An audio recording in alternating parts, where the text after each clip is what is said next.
Good evening, and welcome to the Mayfield School Board Candidates Night. My name is Greg Costabile. I'm the Vice President of the Mayfield Area Chamber of Commerce, as well as the moderator for this evening's Candidates Night. Special thanks obviously goes to the grassroots movement by two moms in the district, Ashley Blanco and Katie Havel, for really spearheading this event. That then came to us as a chamber, and our chamber president, Tammy Kleins, is here, as well as one of our board members, Michael Lamarca, and the chamber readily got behind it and helped co-sponsor, and I'm here as your moderator to make sure that things just kind of go along as they typically do. This is a great opportunity, not only for all of you that are in attendance to hear from your candidates, but also the candidates themselves to be heard. And I commend not only the candidates that are here, but the other four that could not make it, that we'll go through in just a minute, for really taking the initiative to run. And what better way to give back to your community, what better way to give back to your school district than to get involved and try to find a way to maybe make it better or keep it along the way that it's been going. We all know that the Mayfield School District has done phenomenal things for a number of years. I can say as an alum myself from 19-something or other, when I graduated, 1985, I'm actually very proud of it. And so the school district has always done a wonderful job, and I'm glad that there's 7 candidates running, which shows that there's such enthusiasm for the district and for the board. Also want to thank, or I want to let you know that this Candidates Night will be run, it's being taped by Nate Horowitz, a parent. Congratulations, Nate. And also a Q audio-visual. We appreciate the job that you're doing. It's not only going to run on the Mayfield City School District Parent Channel on YouTube, but as a chamber, we're also going to have a link at our website where you can continue to watch this as well. So, just a couple of rules of the event, so we all know, so this can run correctly. I know this group, it looks like a very good and educated group here that's in the audience, but from the group as well as the candidates, obviously no personal attacks. All the answers should be directed to myself as the moderator, not necessarily to each candidate. No comments from the public. We appreciate you have your favorite candidates, I'm sure, but let's try to keep this as professional as we can and give all of them the discretion that they should have. And in that, no showing of appreciation, or I would say the opposite. Let the candidates have an opportunity to be heard, because this is what it's all about. You want to hear from them. You want to hear their answers to the questions that many of the parents in the district came up with. These questions that I'll be asking predominantly or almost exclusively came from parents within the district, and the candidates had an opportunity to see these questions before this evening. So we'll call it an open book test, keeping with the school district theme that we have. And to let everybody know, there will be an opening for each of the candidates. They'll have 3 minutes to introduce themselves, what they're all about, and why they feel they're a viable candidate. There will be 2 minutes for each candidate to answer our questions, and then at the end there'll be a 3-minute close where each of the candidates can wrap up everything that we all learned today. I mentioned to the candidates already, but I'll say it again. Michael Lamarca, our board member, is in the front row. When there's 1 minute left, he'll raise his hand with a 1, and when there's no time left, he'll put his hand up in a fist. We ask that you if you're in the middle of a sentence, obviously finish it, but we ask that you be mindful of that so we can move the event along. So without further ado, unless there's any questions of the candidates, I see none. I'm going to start with Brian Belfiore, you're first. Thank you, Greg. Good evening, everyone. Thank you for coming out to this event. Thank you, Katie. Thank you, Ashley, for putting this together for the 3 of us up here. My name is Brian Belfiore, and I'm proud to announce my candidacy for the Mayfield City School Board of Education. I'm a longtime resident of Mayfield Heights. My wife and I are both graduates of Mayfield City Schools. We have 4 daughters, 3 of whom are currently go to Millbridge Elementary School. I personally earned my bachelor's degree in mechanical engineering from Cleveland State University and am currently employed as a public service director for the city of Highland Heights. My wife holds a master's degree in education and has taught education in the classroom for over 10 years. My wife and I have experienced navigating our way through the special education creation process while personally at Mayfield, as well as my wife's professionally over a decade with the Solon City School District. In addition to coaching my daughter's Highland Heights softball teams, I am currently the head coach of the Mayfield Soccer Club U10 girls travel team. As a prospective candidate for school board, I hope to continue to improve upon the district's goal towards excellence. Thank you. Thank you, Brian. Marie? It should be on. It is, okay. I saw you turn yours, so I wasn't sure if mine was on or not. Good evening, everyone, and I echo Brian's thanks to everyone who was involved in putting this on. I think it's a really great opportunity for the community to hear from all of us, and also thank you so much for putting it out onto the on YouTube so that those who cannot be here can also experience what it is that we all have to say. So I am 38 years old. I have 3 children. 2 of them are in Center Elementary in 2nd and 3rd grade. My youngest is too small yet still for Mayfield. He is in LCPC and eventually will also be a Center student. My background, I am an RN. I am a hospital-based nurse educator. I also do simulation education, which includes a lot of communication training. So I have done a lot of trainings and have a lot of experience with navigating difficult conversations, facilitating difficult conversations about very sensitive topics, and that's what I do on a day-to-day basis. I also work in the community doing CPR classes. I also teach an infant child safety class for expectant families here in the community. I first got involved with being interested in the school board because I have a history of advocacy with Moms Demand Action for Gun Sense in America. I was the membership lead for Cleveland and then the chapter lead for the state of Ohio all through Parkland and the Parkland school shootings. And I learned a lot about what our school board is allowed to do as far as the threat assessment programs, arming teachers and things like that, of which I am very opposed. I attended the Ohio School Board Association conference as part of that experience, and that's where my interest was piqued. I decided to run because I think, especially through the pandemic, our voices have not been represented very well on the school board as parents.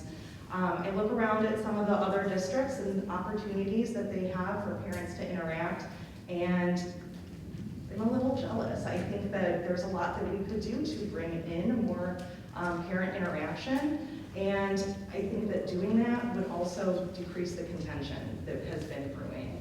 If everyone just has that opportunity to be heard and hear the rationale and hear all of the issues, I think that it would make such a difference, and that's my primary reason for running. Yeah, that's about it. Well, I'm there. Thank you. Ben? Hello, my name is Benjamin Stokom. I have been a Mayfield resident since 2006. I currently have a couple of houses, one home and then another house, the first home that we lived in Mayfield Heights. My elderly parents, or getting older parents, live in one house, and my wife and my 3 daughters live in the other house. So married, 3 kids, 9, 7, and 3. 2 of them are in Millridge Elementary School right now. You know, I have, outside of being a son, father, husband, I've made a career in the professional and executive recruiting industry, and I own and operate 3 companies. So I'm an entrepreneur and business owner. Have strategic and board experience in those, which I'll touch on a little bit later. So I'm familiar with how boards operate. Grew up working class in Euclid, Ohio. Learned faith, family, hard work. Parents value, education, although I didn't until I got a little bit older. When I I was an athlete, very competitive, very high standards for myself and for my teammates and for friends and for family. So, one way or another, I picked up a value of excellence, which is a common thread in, every aspect of my life.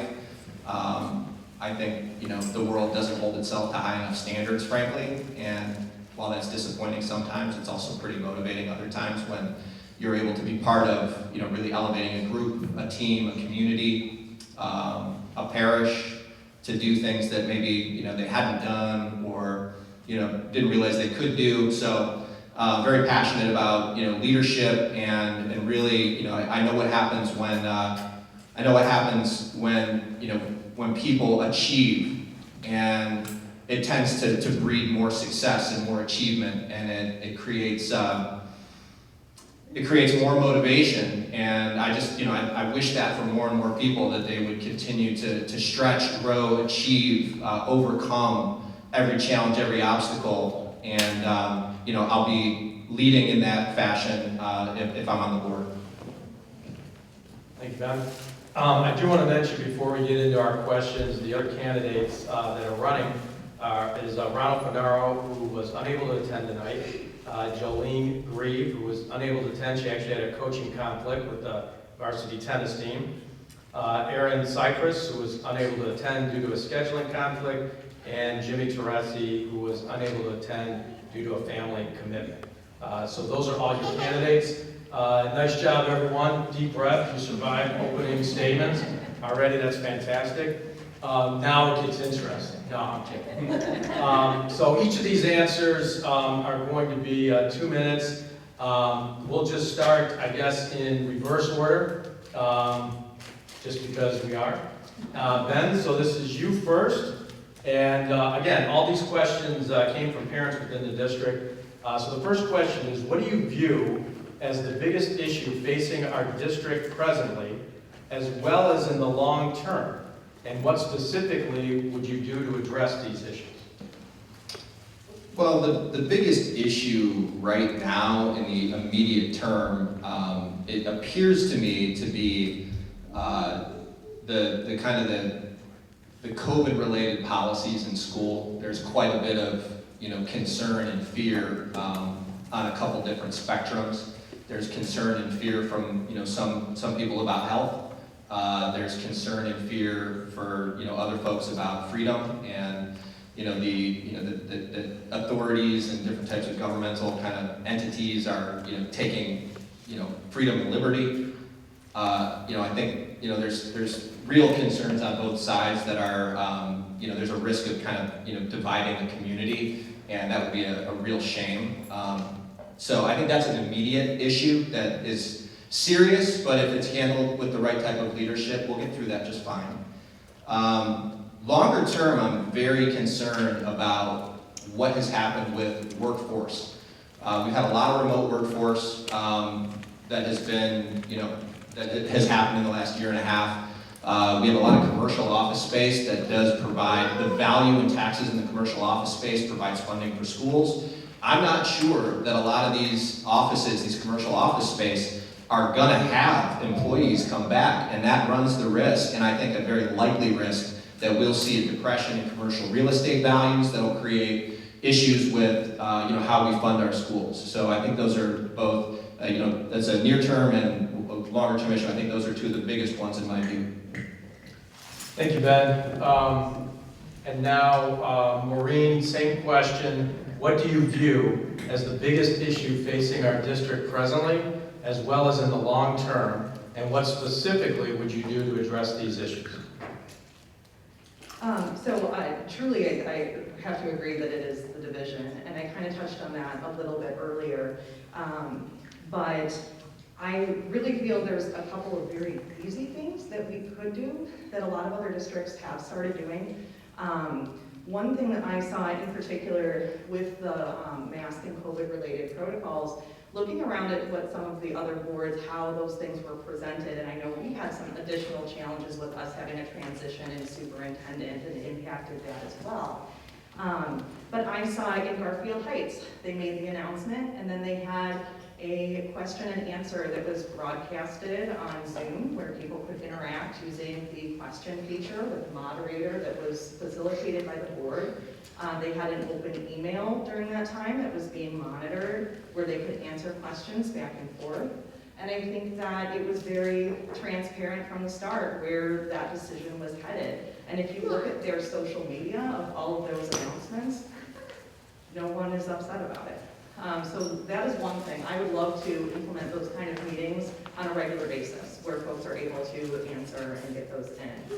I did actually attend the Ohio School Board Association training for candidates, and one of the things they suggested was to meet and discuss the financial plan. So I respectfully disagreed because I did meet with Dr. Barnes and Mr. Snyder about the different things that are within our funding, and only 1/3 comes in from the businesses, and Progressive has been in constant contact with the schools, and they have been assured that they plan on bringing back their workforce. And in addition to that, a lot of the businesses that are flourishing and growing on Mayfield Road would also potentially make up any deficit that may occur there. Okay, thank you. Brian, same question to you. What do you view as the biggest issue facing our district presently, as well as in the long term, and what specifically would you do to address these issues? Well, I think in both long-term and short-term is the district's achievement. While we're continually trying to improve upon our curriculum, we still fall far behind other surrounding districts. I mean, let's face it, we're in competition with the other districts, Chagrin Falls, the Aurorals, the Solons, the Oranges. If you look at their state report cards, where Mayfield received a B, they received an A. Going down the report card from 2019, obviously is the most current. Overall, Mayfield's at a B for a grade, achievement a C, graduation a B, progress B, improving K3 at-risk readers C, prepare for success C. These scores ultimately have an impact, direct impact on the community and the values you have as a resident.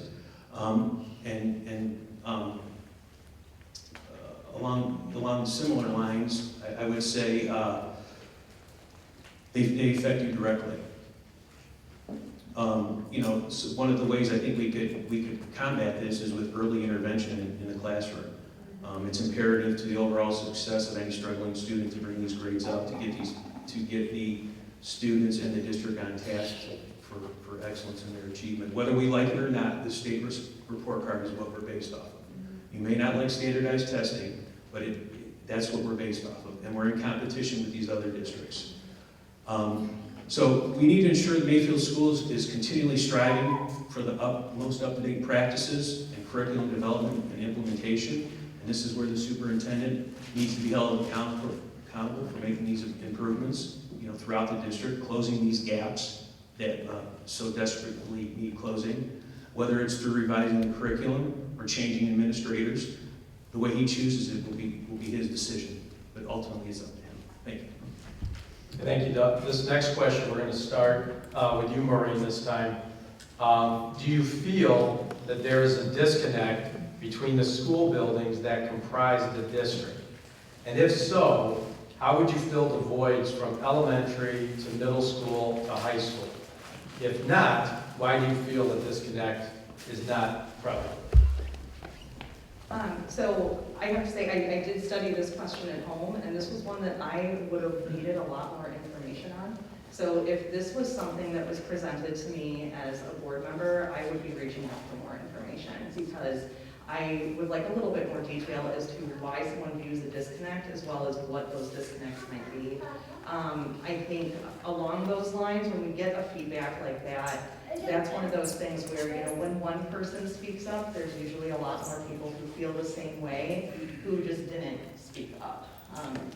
So that, if I was getting feedback like that, I would go directly to that person and get a lot more information. I think that in general, transition times for students are difficult between any changes. When you're going from elementary to middle school to high school, there's going to be some transitional gaps and challenges for students. I do think that we have some of that intervention in place already. We have some of the highest numbers, above average at minimum, in the state for counselors per students.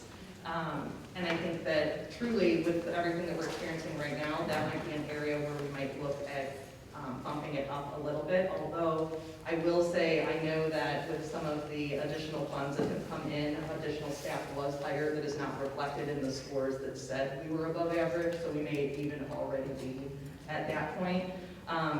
But as far as disconnects, I have heard disconnects as in people saying that elementary schools have different policies for different things, or this area had dividers up and this one did not.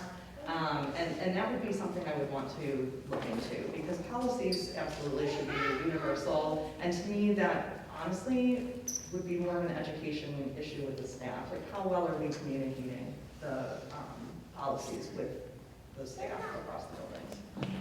Thank you, Brian. I'm going to come to you, same question. Do you feel that there is a disconnect between the school buildings that comprise the district? If so, how would you fill the voids from elementary to middle school to high school? And if not, why do you feel that there is not a disconnect? Yeah, I feel that there is. I feel that each building, and I've heard this from multiple parents, multiple grades, multiple schools, each school is going to the beat of its own drum. Dr. Barnes needs to set a level of expectation, and it needs to be a top-down management style. That how these children are prepared to move on to the middle school, to the high school, especially students with special needs, IEPs, 504s. They need to have the necessary support when transitioning. The district's buildings are arranged. It's not uncommon for schools to have transition meetings take place. Student team members, teachers, interventionists, assistants, principals, parents, students, whatever is the appropriate approach to transition students. Some students it may take more, some students it may take less. The meeting should be extensive in scope to ensure that specifically these children with special needs have a seamless transition to the middle school and to high school. Thank you. Thank you. Ben, same question. Do you feel that there is a disconnect between the school buildings that comprise the district? If so, how would you fill the voids from elementary to middle school to high school? If not, why do you feel that there is no disconnect? This question, can you guys hear me? Is it like that? No, but it says, this question is, so can you hear me?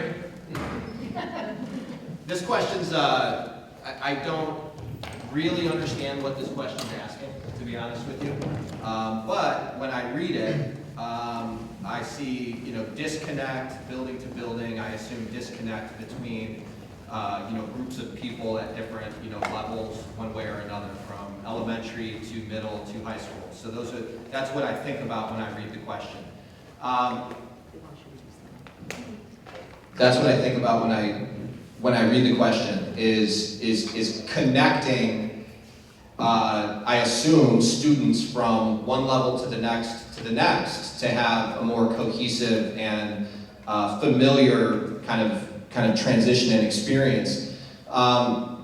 It seems to me that if that is a legitimate issue, it could be, if it's a legitimate issue around kids being comfortable going from one to the next, or being familiarized, that's what orientation is. How are the students at the high school level being encouraged to come down, or in a formal way to come down to the middle school level and provide some level of leadership, brotherhood, sisterhood, whatever you want to call it, to help this next generation get familiar with what goes on here at the next level. The same is true for the administrators, the same is true for the teachers. How are they communicating, to Maureen's point?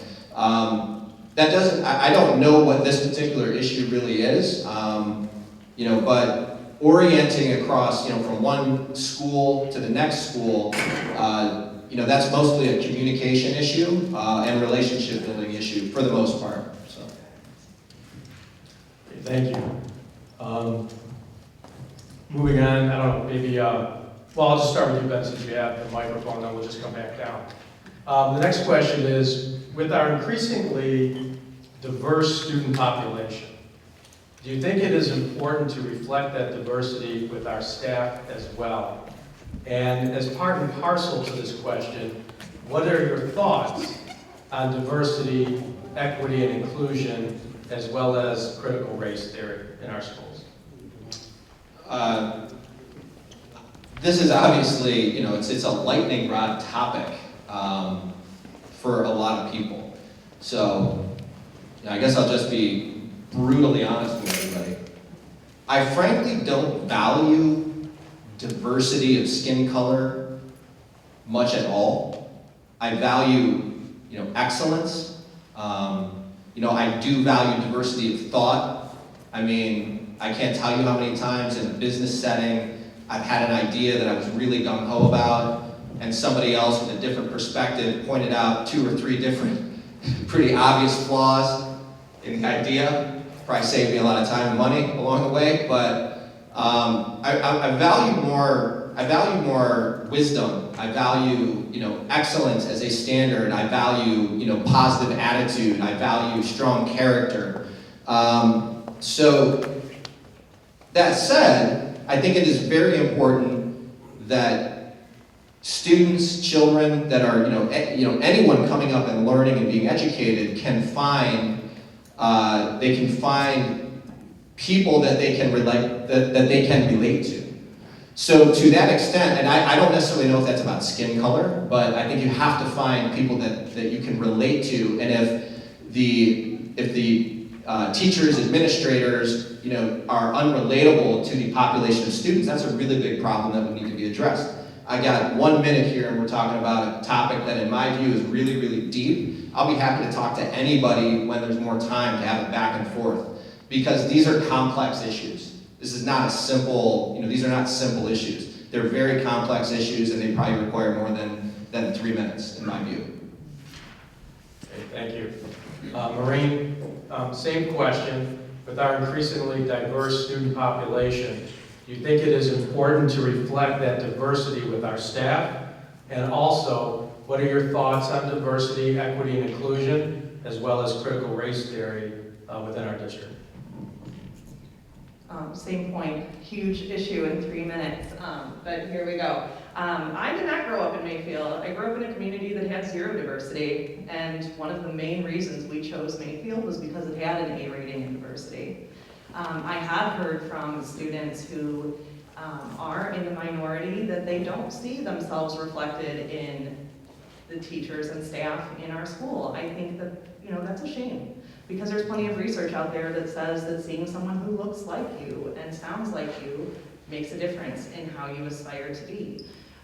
There's an organization in Cleveland that Mayfield's not currently a part of that I would like us to look into being a part of. It's called CAMRA. It's the Cleveland Area Minority Educators Recruitment Association. A lot of schools in the area are a part of it, and this is an organization that works to develop minority educators, even from within. So in diverse communities, it's encouraging them to go into the profession and then hopefully bring them back into the school system. And that's something I would definitely want to look into. And truly, I do love it that we have a diverse community. Honestly, my daughter's best friend is from India, and she was really jealous that we didn't celebrate Diwali. And so I had a friend of mine from work come over and teach us all about Diwali, and we celebrated our own Diwali, and it was fantastic. And we never would have had that where I grew up, never would have had it. As for CRT, I did attend, Rep. Robinson gave a presentation that included some of the House bills about this on Monday in Mayfield Village at his town hall. I do oppose 322 and 327 that are currently in the legislature because they don't discuss what it is they ban that is divisive. It just says divisive and it's very vague. This is also in line with the it was Ohio Federation of Teachers had said they were in opposition to it as well. My reasons for it, I'll say that really quick since I saw this, was yes, that they don't ban it. The second, or they don't explicitly state what it is that they ban. And the other issue is that it removes funding without a chance for you to rectify the situation. So with a first offense, without having clear guidelines of what is and is not allowed, it would remove up to 25% of your state funding without you having a chance to fix it first. So I am opposed to both of those bills. Thank you. Brian, same question. With our increasingly diverse student population, do you think it is important to reflect that diversity with our staff? And also, what are your thoughts on diversity, equity, and inclusion, as well as critical race theory in our schools? Thanks, Greg. I think it's important that, we're always hiring and appointing the most highly skilled and qualified candidates for any position. The education of children is far too important to sacrifice just to meet a quota or a demographic. I feel strongly about that. And it's regarding the CRT, and I know these two candidates touched on it, and it is a lot, but me personally as a candidate, I want the district's curriculum to remain solely academic based.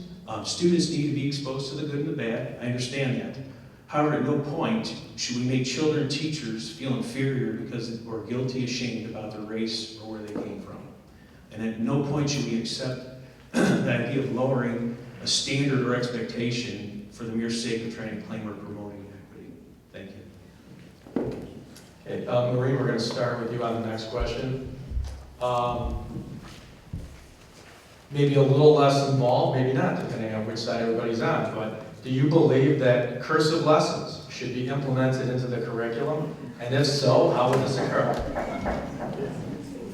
So my daughter is in 3rd grade at Center, and it's in the curriculum. She is going to be taught cursive this year.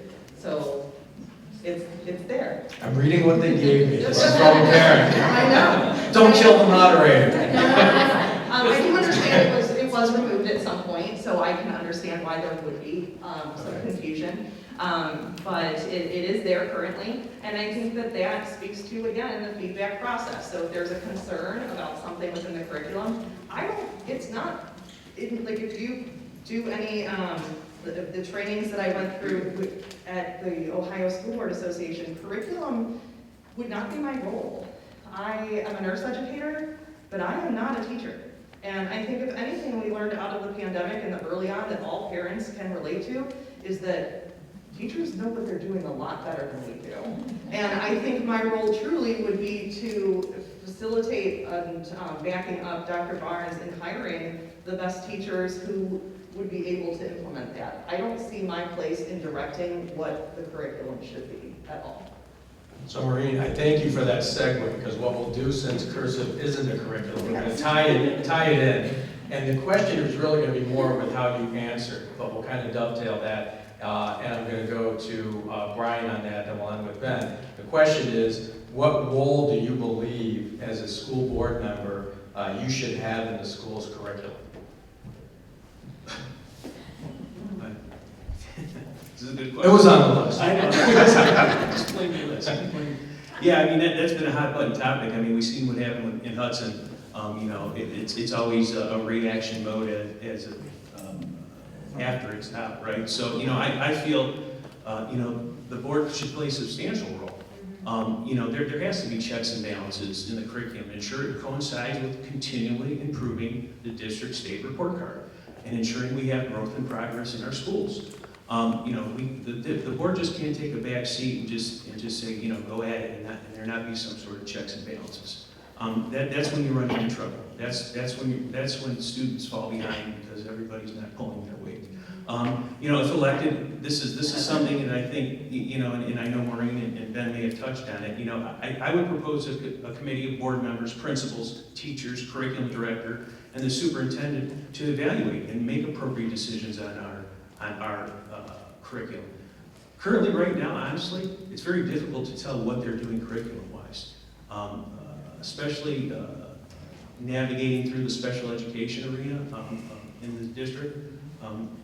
It's not clear-cut. I'd like to see it become more clear-cut, so that it's a roadmap. Parents are part of the process. I think a lot of times they make it feel like you're bugging them. I mean, I hate to be blunt, but you're getting in the way. But you know what? You're part of the process. You know your child the best. there's no other advocate than you. So I think a lot could be done to improve the overall entire process of the curriculum. And thank you. So Ben, our little change a little bit to the question is really more your role as a board member. How involved do you feel a board member should be with the curriculum within the district? The board is for governance, not development of curriculum. It would be a mistake for me, maybe not a mistake for everybody, depending on their background and expertise, but it would be a mistake for me to try and try to develop curriculum. So that's my stance on that. Ultimately, I think the board is for governance. The board is for is to assure that that our superintendent and our treasurer are operating in the best interest of the community and the students and the school system at large all the time, no matter what, and making very responsible decisions. I'm going to go back to something because I don't ever want to be accused of not addressing a hot button topic, ever. I was asked about CRT, my view on CRT, and I've read a lot about this. Critical race theory is an attempt to explain socioeconomic differences between persons of different skin color, primarily Americans, and primarily between white and black. In my view, the theory lacks quite a bit of objective truth, and when it's questioned relatively simply at multiple levels, it falls on its own weight. Therefore, I am not in favor of having critical race theory being part of curriculum in Mayfield schools. That is my view. Okay, Brian, we're going to start with you on this next question. The Raptor identification system, which uses IDs to identify visitors, was implemented to prevent unauthorized individuals from entering our school. How do you feel about this system being used for only one-on-one meetings with parents and not being utilized for larger crowd gatherings? And how do you think we could improve the use of the system? I'm a big proponent of school safety. I mean, the SROs do a fantastic job in the schools, keeping our kids safe, keeping the staff safe. During school hours, administrators need to be aware who's coming and going in their buildings. Obviously, I have no issue, providing a driver's license and checking in or signing in or verifying that I am who I am entering into a building. These after-hour events that attract larger crowds, that are open to the public, I believe it would be difficult to monitor. I mean, it would be a delicate balance between making people feel safe and making them feel welcome. Some of the stuff the basketball games, you think about the basketball games, you think about the football games where, you go in with a ticket, and I'm assuming that's what they're referring to, some of these bigger events. I think it'd be almost impossible to vet every person, to do a check on them to let them either be admitted or disqualified from entering into a building or to the playing field or whatever it may be. Thank you. Thank you, Ben. Same question. The Raptor identification system, which uses IDs to identify visitors, was implemented to prevent unauthorized individuals from entering our school. How do you feel about this system being used only for one-on-one meetings with parents, but not for larger crowd gatherings? And how do you think we could improve the use of this system?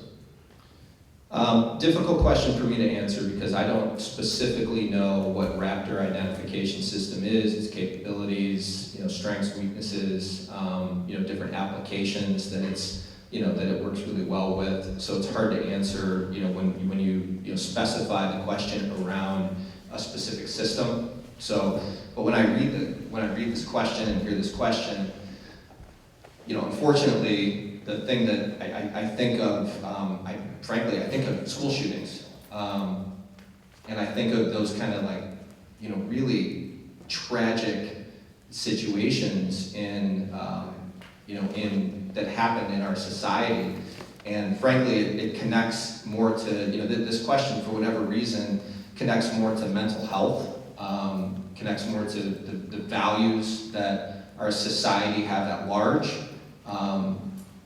What kind of leadership we have in that society at multiple levels. And frankly, as someone who works in the talent industry, for years and years and years, I've been looking around at leaders that are either, primarily leaders in government, and I just see, you largely see, in a lot of cases, a lack of talent. And, people who are getting into the career of government and not civil service. And so it's a much bigger, it's just where my mind goes when I read the question, and I feel an obligation to do whatever I can within my own sphere of influence to improve that, to improve the society at large, even if it's, one step at a time on a very small scale. Thank you. Maureen, same question. The Raptor ID system uses IDs to identify visitors, was implemented to prevent unauthorized individuals from entering our school. How do you feel it's being used only for one-on-one meetings and not larger crowd gatherings, and what would you do to improve it? It's funny, I didn't find this one unclear at all, because when you volunteer at the school for a large event, that is when they aren't doing it. When I have done the Christmas craft fair, or when the Science Center comes up and does a presentation, that's when I see it not being done, and that's absolutely during school hours. I agree that after school hours, the school also belongs to the community, and when we're having basketball games and the like, I agree with that. The kids are in the custody and supervision of their parents then. But there are some issues with having an event at the school, it's the Christmas craft fair or whatever, and it seems that we sometimes bypass that because it can be cumbersome to get everybody checked in. And I think that, maybe we need to take a look at that. I wasn't comfortable with that either. When that question came up, I'm like, yep, I've been concerned about that as well. So yes, that is something that I would like to universally apply when the school is in session. I think that all of our threat assessment procedures should be being followed and not cut corners if it is easier to get folks in faster. Thank you. This question, we're going to start with you, Ben, now, work our way down. And again, for those here in attendance as well as those watching later, these questions that are being posed to the candidates were brought in from parents within the district.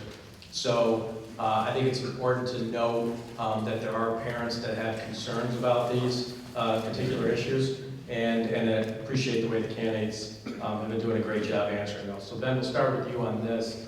How do you plan to address bullying in the schools, both in person and online? Zero tolerance. Zero tolerance, first and foremost. Online kind of ties into one of the issues that I feel it is a long-term issue in the schools. Our kids, I have elementary school kids. They're forced onto technology devices. They are using different types of social applications that are web-based and connected to the internet. I've already had 2 situations in my house where one of the communications was hacked into by God knows who. We have no idea who it was, but someone was communicating with my daughter and 2 of her friends when they were playing some type of game that was approved. It was authorized, where it was downloaded from. Somebody hacked into their hacked into their dialogue, and we have no idea who it was. So I'll come back to bullying. Bullying can be done in many different ways, including online. And in school is very simple to me. Zero tolerance. If the administration of the school, they should be very connected to who the parents of the students are. That should be part of what people are paying attention to. If the student who's doing the bullying or students doing the bullying have present parents, okay, I think everybody would know what that means. The kid gets out of school and the parents are given some discomfort. Okay, if you know that, hey, leaving this kid at home in a household where the parents aren't quite as present, I think you make it a case-by-case basis, but you have to have severe consequences, because kids who are, this connects to that mental health issue that I was talking about. I think these are really slippery slopes, and kids are really sensitive. You don't know how they're processing these things. So the short answer is, in school, zero tolerance. If they have present parents, they're spending time at home. Am I done? You can finish it up. Online is a little bit different. We have to have curriculum about how to engage in technology for our students. Not just how to use it for learning, but our kids are growing up in a world where everything they do is going to be found when they're 21. How would we have been? What would we be like?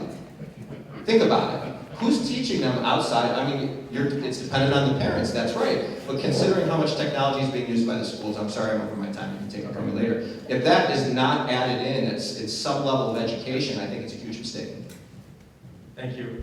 Maureen, same question. How do you address the bullying in schools? We're not saying it's prevalent or not, but we all know it's out there in a lot of school districts. So how do you address bullying in schools, both in person and online through social media? So, again, I would want a little bit more information about what is already in place. I know that it happens. I definitely see social media shares from parents saying that it happens. And I don't think that it's ever something that is entirely removable, because it's part of growing up and learning how to get along and work together, and there is a process. I think it's also important to define what is bullying. Bullying is not single incidences, it's not like individual occurrences. In school, I don't agree with zero tolerance and expulsions. There's been plenty of literature that has the opposite result on mental health, and I think that we need to look at what is evidence-based. There is a program out there, the Comprehensive Student Threat Assessment Guidelines, that has been gone through the Secret Service. That's the one that they helped develop through Virginia. I would like to know what aspects of that are already being implemented in Mayfield and what additional things could be put into Mayfield. There are some threat assessment guidelines that go along with that has to do with monitoring. I know we do have a program on, the flyer comes home every fall about the hotline and where to call. And that is definitely something that is already in place, that is recommended. But I think that there's a couple other things that could be done too. Sandy Hook Promise has a really nice program that's out there about see something, say something. And there are a few other ones that are available at no cost to the district that we could implement and engage with our educators and our teachers. Thank you, Brian. Bullying in the schools, both in person, through social media. What are your thoughts on how to address it, how to eliminate it? There's really, you're either on one side or the other. And Maureen touched on it a little bit here, but we have to have a zero tolerance policy for it. I mean, the superintendents need to hold these principals accountable and enforce the policy if we're serious about it. And if principals are placed on notice, they need to investigate. And if deemed necessary, they need to take the appropriate disciplinary action. But this is where it falls into the category of principals and administrators having a pulse in their building. They need to know these students. And I'm not talking through tweets and fist bumps and things of that nature. I'm talking about knowing the kids inside and out, knowing their strengths, knowing their weaknesses. So, and some of that, and by doing that, some of the stuff may be able to be curtailed, and it may be able to be cut off. There's nothing, I'm going to tell everybody here, there's nothing wrong with having a little fear of a principal. I mean, I'm going to be honest with everybody, okay? I didn't even know my principal's name, and that was an okay thing. So I think a little bit more of a pulse on the building, a sense of that this is the main man or main woman in charge, and I prefer not to be in the office being reprimanded, goes a long way. And I'm not saying it has to be anything drastic, but a little bit of fear, a little bit of knowing who's in charge and what's going on in the building. And there's also, anti-bullying programs, and curriculum beginning in kindergarten that can go through from kindergarten through high school. So there's a lot of things that can be done to stop it and to eliminate it.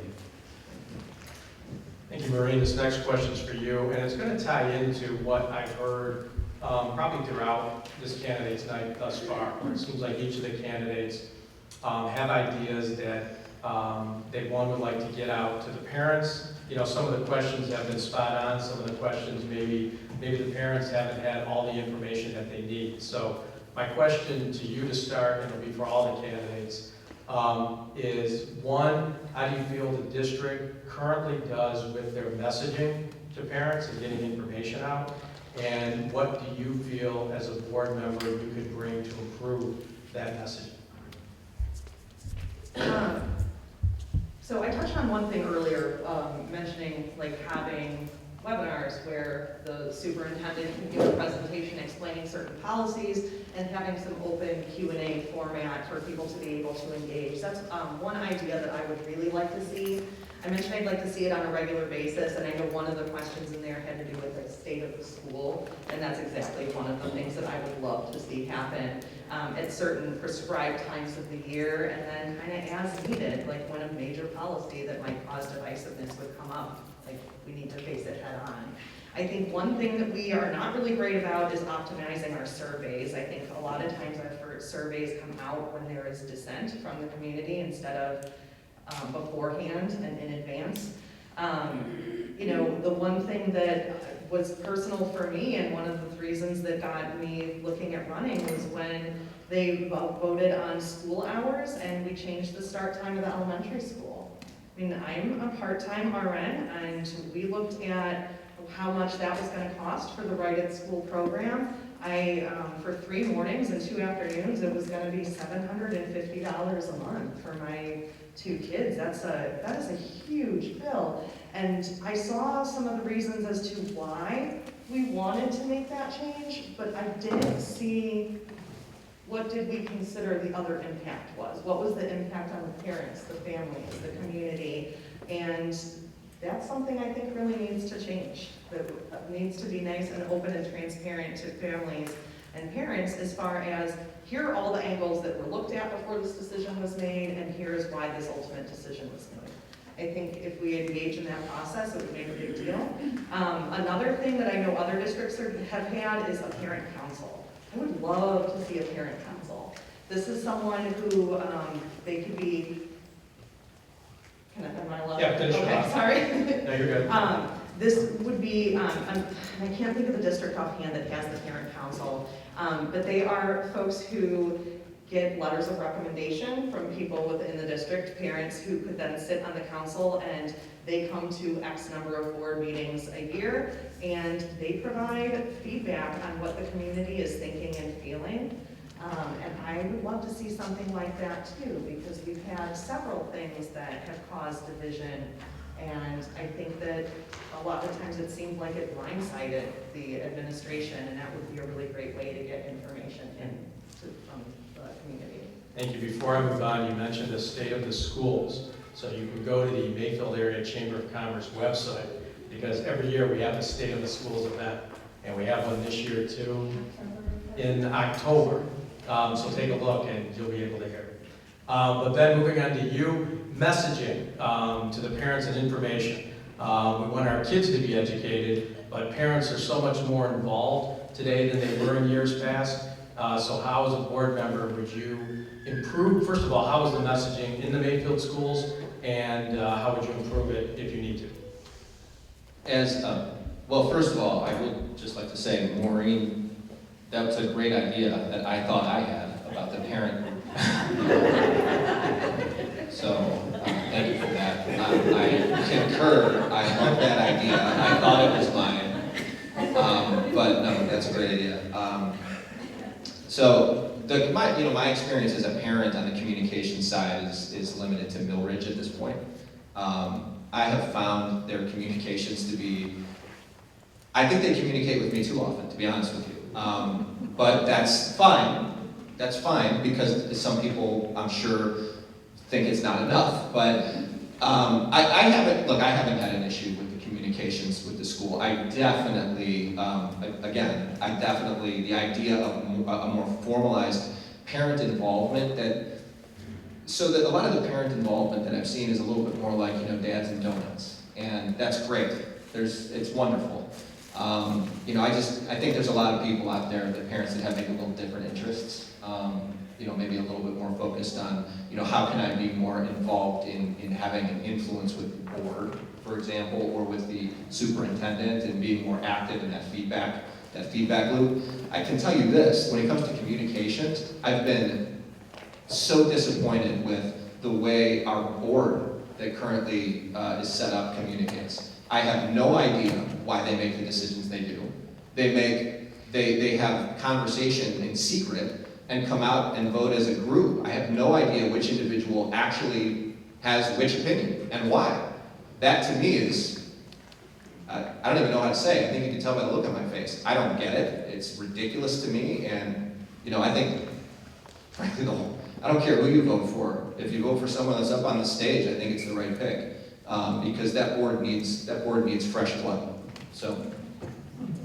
And Brian, same question, messaging. One, how do you feel the messaging is being currently conducted by the schools? And if there is a need to improve, how would you improve? To kind of what Ben said, I have three daughters currently right now in Millridge, and to be honest with everybody, I'm numb to the messaging. It just between the infinite campuses, the s'mores, sometimes it's a little bit overwhelming where you don't even bother reading it. With that being said, Maureen touched on it. I think I touched on it when we talked about curriculum and coming together. But I really do. If there's specific messages, and I'm not talking about. It is important, but like it's wear a brown shirt day or something like that. I'm talking about the big item issues, the hot button issues. Each building does get some sort of some places call them a collaborative council. They need to see the superintendent, the board members out in public, teachers, principals, face to face in these buildings. Whether you like it or not, that's the role you play. The only time we've seen the past two meetings is when there's a hot button issue. We need to neck some of these things off, cut some of these things off. I think it could be done that way. I think parents will feel a little bit better at ease, and I don't always feel like they have to be on the offensive. There's a way that they can set up and talk to Dr. Martins. He may not have your answer right away, but he's there at least to listen. I know it happens in other forms of government. People want to be heard. People are tired of being ignored. And they want to have a voice, and they want people to listen, and they want to see change. And I think this November is going to be big, and I think you're going to see that. Thank you. So, Brian, thank you for the segue to the hot button issue. We'll start with you with this question. If you were elected to the board and took office, would you attempt to reverse the mask mandate? Or what are your thoughts with regard to that issue? You asked for it, Brian. I did. Everybody's waiting for my thing. I just want to make sure. Would I reverse the mask mandate? Absolutely. That decision is entirely up to the parents. No superintendent, no board member should be dictating what you do with your child medically. We know all the data on it. We know that the young kids, 0 to 19, are the least risk. We know it's doing damage to them mentally. I do not need to wear a mask for your mask to work. I don't frown upon you because you wear a mask. I'm okay with that. You should have that option. If you feel that what makes you and your child safe, by all means do it.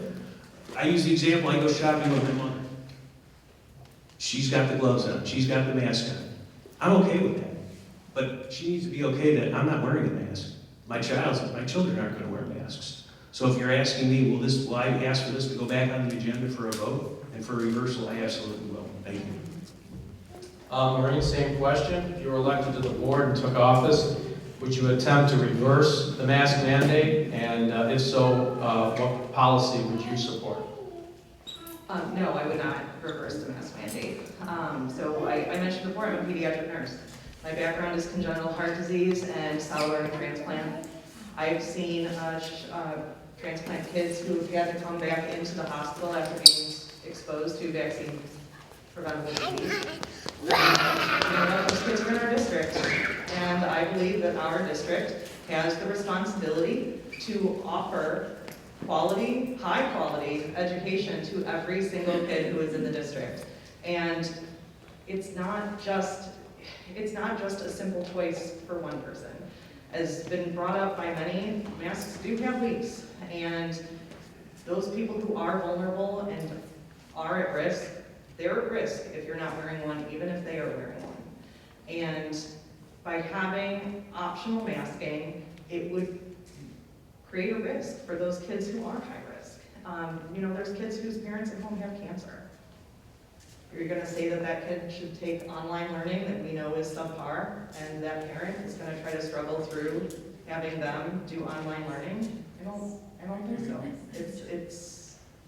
And as a personal note also, I obviously have mine on. My dad is a lung transplant patient. He's less than a year out. And we stayed home. We stayed home longer. I think Mayfield did an excellent job with the online education when we had to do it. We went back last spring once we had vaccines to the most vulnerable parts of our family, and we're taking calculated and measured risks, but school is something that is for everyone. It's where we learn about community, and truly, wearing a mask is for your community. It's one of the first places that kids learn about community outside of just their family, and I think it's all in how we frame it. My 3-year-old wears one, and he's fine with it. Okay, thank you. Ben, same question. You were elected to the board and took office. Would you attempt to reverse the mask mandate? And if so, what policy would you support? I would provide so much ground cover for our current superintendent that you can make this decision, because he's the one. The board doesn't make it, but the short answer is yes, absolutely I would. Absolutely, you would what? Absolutely, I would push as hard as possible to reverse mask mandates. Yes. The reality is that 0 to 19 age group kids are living in the same world they lived in before we had COVID. The case count is exactly the same, comparable as the flu. The hospitalizations are the same as the flu. The mortality with this group is the same as the flu. Exactly the same. Exactly the same.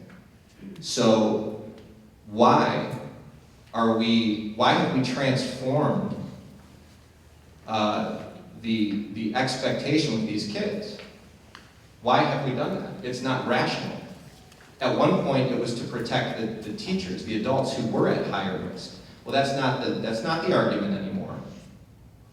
So is there never going back to normal? Because the health risk for the 0 to 19 kids is exactly the same. It has never changed versus a traditional flu season. Cases, hospitalizations, fatalities. Now, I know I had only one more minute. We can't eliminate tragedy from the world. It existed before 2020. It will exist long after 2020. And whenever you talk about these statistics, there's somebody who was, died or had some really, terrible issue behind those numbers. And that makes me really sad when you reflect on that. But, tragedy wasn't invented when COVID came, and the children are now kind of, masked up. By the way, there are consequences to this. Anxiety, developmental issues, social development, language development. There are issues, but the people who are in power making these decisions won't have to deal with those issues because they'll be out by the time those issues really manifest themselves. The parents will be left to deal with it. So yes, I reverse the mandate. I would push hard to reverse the mandate. Okay, candidates, we've come to the time now for each of you to present your closing statement. This would be your opportunity to those that are here, which was well attended, as well as those that will be watching. And again, it's going to be linked to the Mayfield Area Chamber of Commerce website with a video, as well as the Mayfield City School District Parent Channel on YouTube. But in 3 minutes, we would like you to present your closing statement as to why you feel you should be elected and what you bring best to the board so that those would feel that you are the best candidate to be elected. Maureen, I'm going to start with you. Okay, So, I pride myself in doing my homework. Honestly, that's probably the biggest reason why I think that I am qualified. If I were to be elected, I would do my homework. I would find out what it is that the community has to say on certain issues. And I would also pride myself in taking into account what experts have to say. Regardless of what that particular issue is, we're an institution of education. And that should mean that we value people who have the experience and the education, who have done the work. And that goes into all of the different avenues.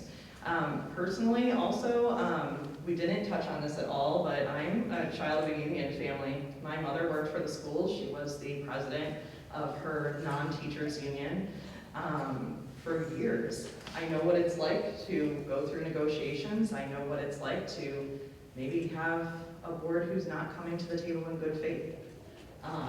And I would never be that. I think that our teachers and our staff are so important and they deserve all of the respect in the world.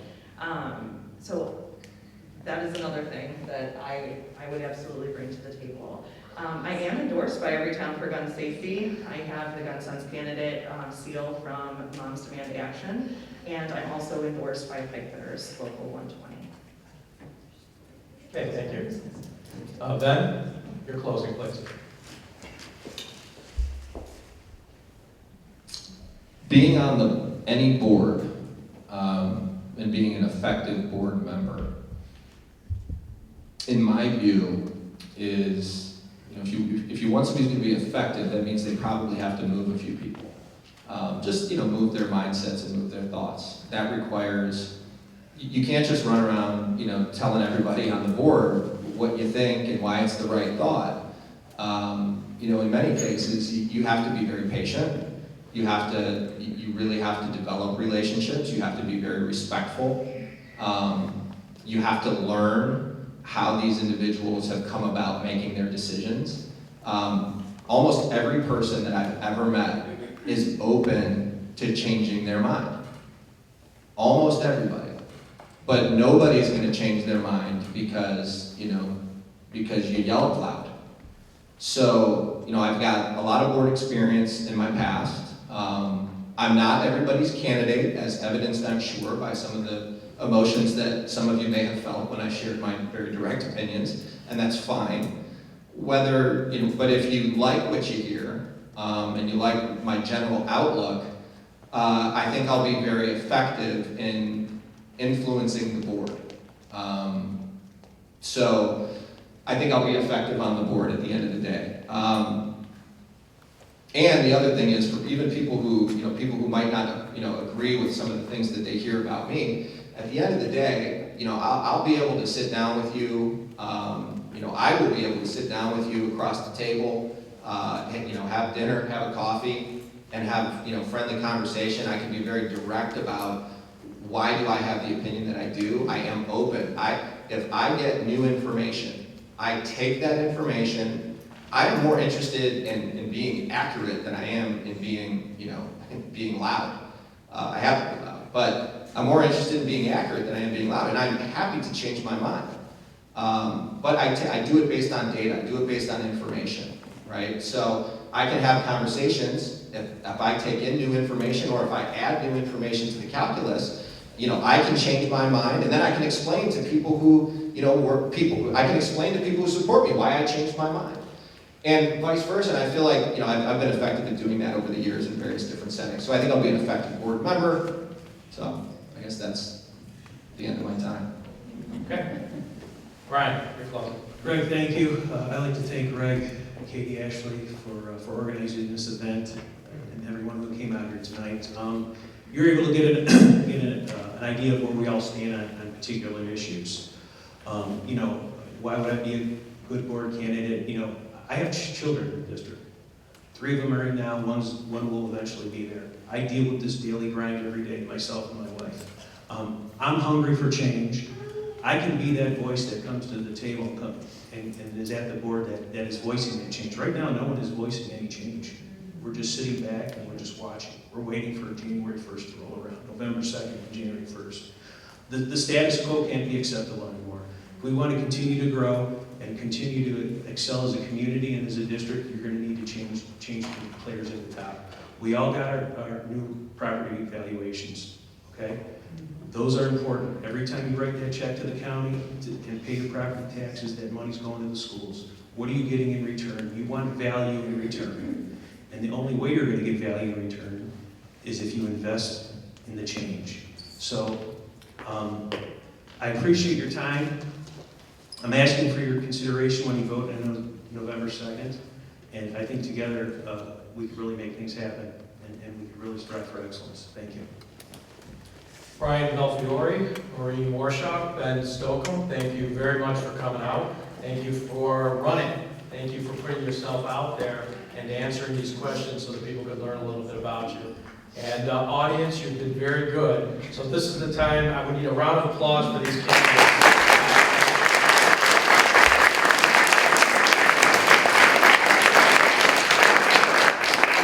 I can promise you the one thing you never want in a community is apathy.